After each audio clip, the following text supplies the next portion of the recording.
নমস্কার বন্ধুরা, ডলির রন্ধনশালায় সবাইকে স্বাগত। আর আজকে তোমাদের সাথে শেয়ার করব পটলের একটা খুবই সুস্বাদু নিরামিষ রেসিপি। আর এখন পটলের সিজন সবে শুরু হয়েছে, তাই পটলগুলো বেশ কচি হয়। আর প্রথম সিজনে যে কোনো সবজি কিন্তু আমাদের খেতেও ভালো লাগে। পটলের গাটা একটু ছুরি দিয়ে ঘষে নিয়ে আমি অল্প অল্প করে খোসা ছাড়িয়ে নিয়েছি। এখন যেহেতু কচি পটল, তাই কিন্তু খুব বেশি খোসা ছাড়ানোর দরকার নেই, এইভাবে অল্প অল্প করে খোসা ছাড়িয়ে নিলেই হবে। এবার আমি পটলগুলো কেটে রেডি করে নেব। আর পটল এমন একটা সবজি যে আমরা নিরামিষ বানাই বা মাছের ঝোল বানাই, যেভাবেই পটল রান্না করি না কেন খেতে ভীষণই ভালো লাগে। তাহলে আজকে রেসিপিটা শেষ পর্যন্ত দেখার জন্য তোমাদের কাছে আমার অনুরোধ রইল। পটলগুলো আমার কাটা রেডি হয়ে গেছে, এবার সমস্ত পটলগুলো আমি তুলে নেব। এরপর আমি এখানে নিয়েছি দুটো মাঝারি সাইজের আলুগুলো আমি আগে থেকেই খোসা ছাড়িয়ে রেডি করে নিয়েছিলাম। আর পটল রান্নার আলু কিন্তু খুব বেশি ছোট করলে ভালো লাগে না, তাই আমি এখানে আলুগুলো প্রথমে লম্বা করে কেটে নিয়ে এবার বড় বড় করে ডুমো করে আমি আলুগুলো কেটে নিলাম। এখানে আমি আলুর পরিমাণটা একটু বেশি দিয়েছি, তোমাদের যতটা প্রয়োজন তোমরা ততটাই এই রান্নাতে দেবে। আলু আর পটলটা খুব ভালোভাবে আমি ধুয়ে পরিষ্কার করে নিয়েছি। আর এখানে নিয়েছি ছোট বাটির 1 বাটি পরিমাণ ছোলার ডাল। ছোলার ডালটা আমি খুব ভালোভাবে জল দিয়ে পরিষ্কার করে 3 থেকে 4 বার ধুয়ে নেব। আর অল্প একটু ছোলার ডাল এই রান্নাতে দিলে খেতে বেশ ভালো লাগে, যেহেতু নিরামিষ তরকারি তাই তাই অল্প একটু ছোলার ডাল দিলে পটলের তো নিজস্ব স্বাদ আছে, তার সাথে সাথে আরও একটা এক্সট্রা স্বাদ কিন্তু আমাদের পাওনা হয়। পরিমাণ মতো জল দিয়ে আমি প্রেসার কুকারের মধ্যে ছোলার ডালটা দিয়ে দিয়েছি। স্বাদ মতো লবণ দিয়ে আমি খুব ভালোভাবে ছোলার ডালটাকে সিদ্ধ করে নিয়েছি। আর ছোলার ডালটা দেখো এইভাবে ঠিক সিদ্ধ করে নিতে হবে। বেশ সিদ্ধও হয়ে গেছে, হালকা আবার দানা দানাও আছে, ঠিক এরকম করে আমি সিদ্ধ করে নিয়েছি। এবার আমি রান্নার জন্য প্রথমে কড়াই খুব ভালোভাবে গরম করে প্রয়োজন মতো সর্ষের তেল দিয়ে দিলাম। সর্ষের তেলটা আমি এখানে খুব ভালোভাবে গরম করে নিয়ে আমি এখানে প্রথমে দিয়ে দিলাম কেটে রাখা সমস্ত পটলগুলো। আমি এখানে প্রথমে পটলটা ভেজে রেডি করে নেব। সমস্ত পটলগুলো আমি দিয়ে দিলাম। এবারে আমি পটলের মধ্যে স্বাদ মতো লবণ দিয়ে দিলাম। আর শুধুমাত্র লবণ দিয়েই আমি পটলগুলো ভেজে নেব। পটলের মধ্যে হলুদ দিয়ে ভাজলে পটলের গায়ের কালারটা একটু কালচে হয়ে আসবে, তাই আমি এখানে হলুদ দিলাম না। পটলগুলো এখানে নাড়াচাড়া করে ভেজে নিয়ে আমি এখানে পটলগুলো আরও একটু ভাজা হতে দেব। এবার আমি পটলগুলো মিনিট 5 মতো ঢাকা দিয়ে দিলাম, যাতে পটলগুলো ভিতর থেকে সুন্দরভাবে সিদ্ধ হয়ে যায়। 5 মিনিট পরে আমি ঢাকা খুলে দেখে নেব। পটলগুলো এখানে খুব ভালোভাবে ভিতর থেকে সিদ্ধ হয়ে গেছে, আর পটলগুলো খুব সুন্দর করে কিন্তু নরমও হয়ে গেছে। এবার আমি পটলগুলো খুব ভালোভাবে ভেজে নেব। আমি এখানে পটলগুলো বেশ লালচে করে ভেজে নিয়েছি। এবার সমস্ত পটলগুলো তেলে থেকে আমি ছেঁকে তুলে নিলাম। এবার ওই একই তেলের মধ্যে আমি কেটে রাখা আলুগুলো দিয়ে দিলাম। সমস্ত আলুগুলো আমি তেলের মধ্যে দেওয়ার পরে স্বাদ মতো এখানে দিয়ে দিলাম লবণ। আর দিয়ে দেবো এখানে সামান্য পরিমাণ একটু হলুদ গুঁড়ো। আর লবণ আর হলুদ দিয়ে আলু ভাজলে আলুর গায়ে একটা সুন্দর কালারও চলে আসে, আর আলুটা কিন্তু খুব তাড়াতাড়ি ভাজাও হয়ে যায়। মিনিট 5 মতন আমি একটু ঢাকা দিয়ে দেবো, আলুগুলো যাতে ভিতর থেকে সুন্দরভাবে সিদ্ধ হয়ে আসে। এদিকে আলুটা সিদ্ধ হতে থাক, আমি একটা মশলা বানিয়ে নেব।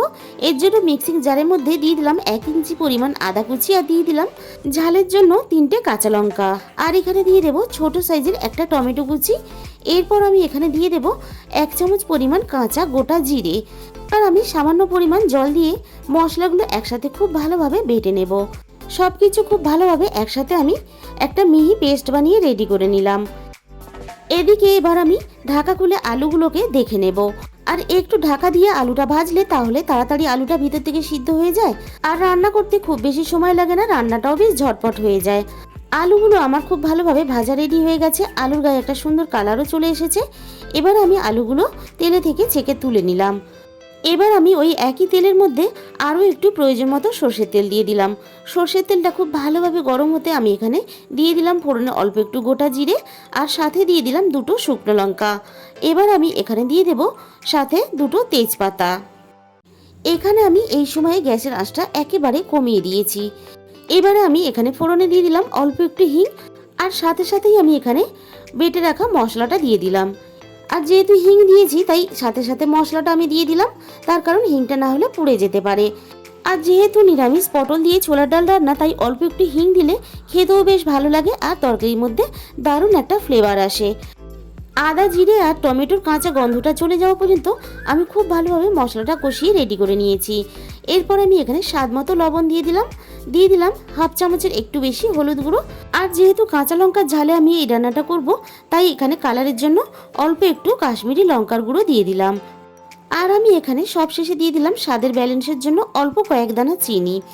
এবার আমি খুব ভালোভাবে মশলাটা আবারও কষিয়ে রেডি করে নেব। আর যেহেতু নিরামিষ তরকারি মশলা একটু না ভালো করে পাক করে কষিয়ে নিলে তাহলে কিন্তু তরকারিটা খেতে ভালো লাগে না। তাই একটু সময় নিয়ে আমি মশলাটা কষিয়ে খুব ভালোভাবে রেডি করে নিলাম।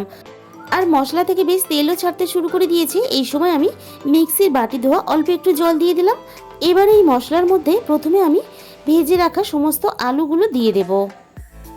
প্রথমে আমি মশলার সাথে আলুগুলো মিনিট 5 মতো নাড়াচাড়া করে কষিয়ে নেব। সমস্ত আলুগুলো মশলার সাথে কষিয়ে নিয়ে আমি এখানে সিদ্ধ করা ছোলার ডালটা দিয়ে দিলাম। ছোলার ডালটাও ঠিক একইভাবে আমি মশলার সাথে কষিয়ে নেব। আর এইভাবে রান্না করে যে কোনো নিরামিষ দিনে কিন্তু খেতে ভীষণই ভালো লাগে। সমস্ত কিছু কষিয়ে নেওয়ার পরে আমি এখানে প্রয়োজন মতো জল দিয়ে দিলাম। এবারে আমি সব কিছু একসাথে মিশিয়ে দিয়ে খুব ভালোভাবে সিদ্ধ হতে দেব। আর এই রান্নাটা যে কোনো নিরামিষ দিনে দুপুরে গরম গরম ভাতের সাথে বা রাতে লুচি পরোটার সাথে খেতে ভীষণই ভালো লাগে। এবারে আমি এখানে মিনিট 10 জন্য ঢাকা দিয়ে দিলাম খুব ভালোভাবে সব কিছু সিদ্ধ হওয়ার জন্য। এবার আমি মিনিট 10 পরে ঢাকা খুলে দেখে নেব সব কিছু খুব ভালোভাবে সিদ্ধ হয়েছে কিনা। আর এই রান্নাটা করতে বেশি সময়ও লাগে না, যেহেতু আগে থেকে আলু আর পটল আমাদের ভাজা খুব ভালোভাবে রেডি হয়ে আছে। আলুটা দেখো খুব ভালোভাবে সিদ্ধ হয়ে গেছে। এবার আমি একটু ডাল তুলে তোমাদের দেখিয়ে দিলাম, ডালটা খুব ভালোভাবে সিদ্ধও হয়ে গেছে আর বেশ গোটা গোটাও আছে। এই সময় আমি এখানে ভেজে রাখা পটলগুলো দিয়ে দিলাম। আর পটলগুলো যেহেতু ভাজা খাওয়ার মতো করে আমি ভেজে রেডি করে নিয়েছিলাম, তাই আলু বা ছোলার ডালের সাথে কষিয়ে রান্নাটা করলে পটলটা অনেকটাই সিদ্ধ হয়ে যেত, একেবারে গলে যেত। পটলটা সব কিছুর সাথে দেওয়ার পরে আমি এখানে মিনিট 5 মতো রান্নাটা করে নিয়েছি। আর পটলটা দেখো বেশ সুন্দর করে সিদ্ধও হয়ে গেছে আর গোটা গোটাও আছে। এবার আমি গ্যাসটা পুরোপুরি বন্ধ করে দিয়েছি। সব শেষে এখানে দিয়ে দিলাম হাফ চামচের মতো গরম মশলার গুঁড়ো। গরম মশলার গুঁড়ো দিয়ে মিশিয়ে নিলেই কিন্তু আমাদের রেডি হয়ে গেল দারুণ স্বাদের একটা ছোলার ডাল দিয়ে পটল রান্নার নিরামিষ রেসিপি।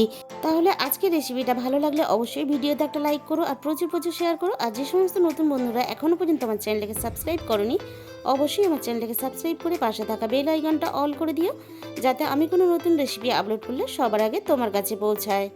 তাহলে আজকে এই পর্যন্ত, দেখা হবে অন্য কোনো রেসিপির সাথে।